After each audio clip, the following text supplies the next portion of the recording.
सफेद घोड़ा और बूढ़ा आदमी। बहुत समय पहले पहाड़ों और घने जंगलों से घिरा हुआ एक शांत गांव था। इस गांव में एक बूढ़ा आदमी रहता था। वह साधारण सा इंसान था। न जमीन, न बड़ी संपत्ति, न सोना चांदी, लेकिन उसके पास एक चीज थी जिसने पूरे गांव को चौंका रखा था। एक बेहद खूबसूरत सफेद घोड़ा। उस घोड़े की चाल, उसकी चमकती त्वचा और उसकी आंखों में एक अजीब सी गहराई थी। जब भी वह घोड़ा गांव में निकलता, लोग रुककर उसे निहारते रहते। कई अमीर व्यापारी दूर दराज से सिर्फ उस घोड़े को देखने आते। वे बड़ी बड़ी रकम का प्रस्ताव रखते, कभी सोना, कभी जमीन, तो कभी कई गायें और भैंसें। लेकिन बूढ़ा आदमी हर बार मुस्कुराकर कह देता, यह घोड़ा बेचा नहीं जा सकता।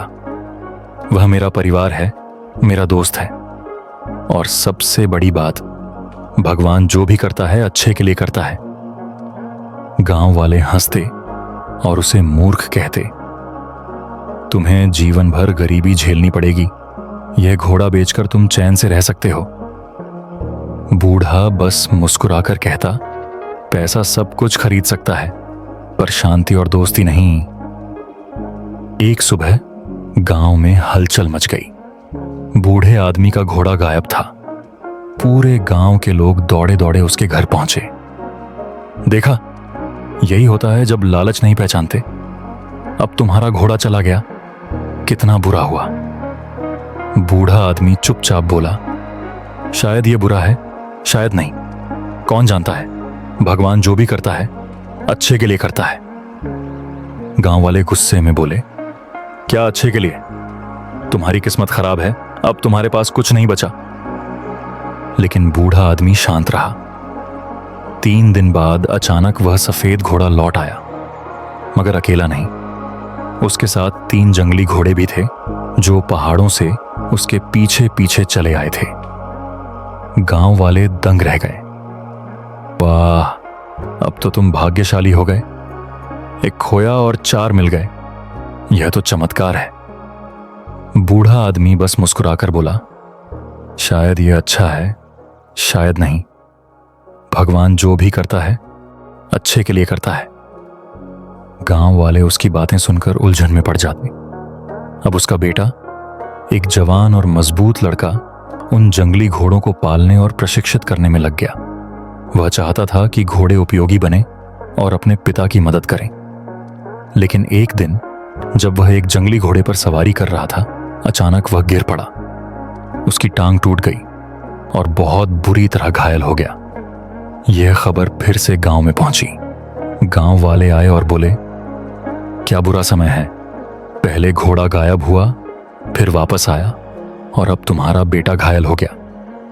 बूढ़ा आदमी फिर से बोला, कभी कभी अच्छे रास्ते पर चलने के लिए हमें दर्द सहना पड़ता है। हम हमेशा बड़े चित्र को नहीं देख पाते। गांव वाले हैरान थे कि कैसे बूढ़ा आदमी हर बुरी घटना पर इतना शांत रहता है। कुछ सप्ताह बाद एक भयंकर घटना घटी। राज्य में युद्ध छिड़ गया। राजा के सैनिक गांव में आए और सभी जवान लड़कों को सेना में शामिल होने का आदेश दिया।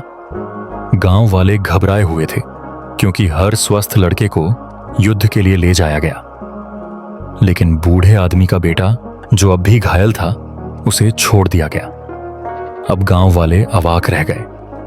तुम सच में सही थे, उन्होंने कहा। तुम्हारे बेटे की टूटी हुई टांग ने उसका जीवन बचा लिया। अब हमारे सारे बेटे युद्ध में हैं। गांव वाले अब समझ गए थे कि बूढ़ा आदमी कितना सही था। उसने कभी भी परिस्थितियों का जल्दी निर्णय नहीं किया था। उसने कभी गुस्से या दुख में प्रतिक्रिया नहीं दी, बल्कि उसने हर स्थिति को धैर्य और विश्वास के साथ देखा।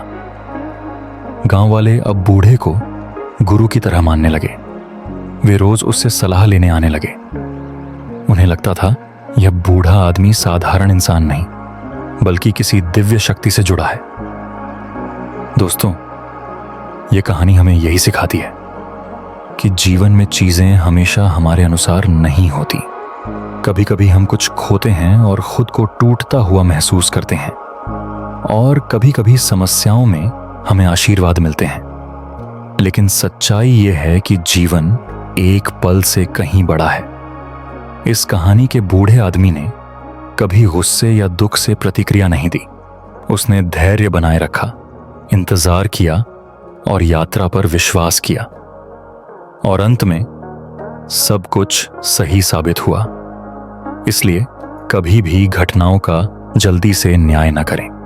जो एक शाप सा लगे वह एक आशीर्वाद बन सकता है। जो आज आपको दुख दे रहा है वह कल आपकी रक्षा कर सकता है।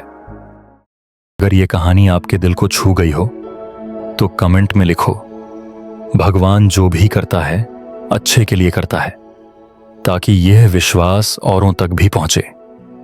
और हां, आपके छोटे से सपोर्ट से हमारा चैनल आगे बढ़ेगा।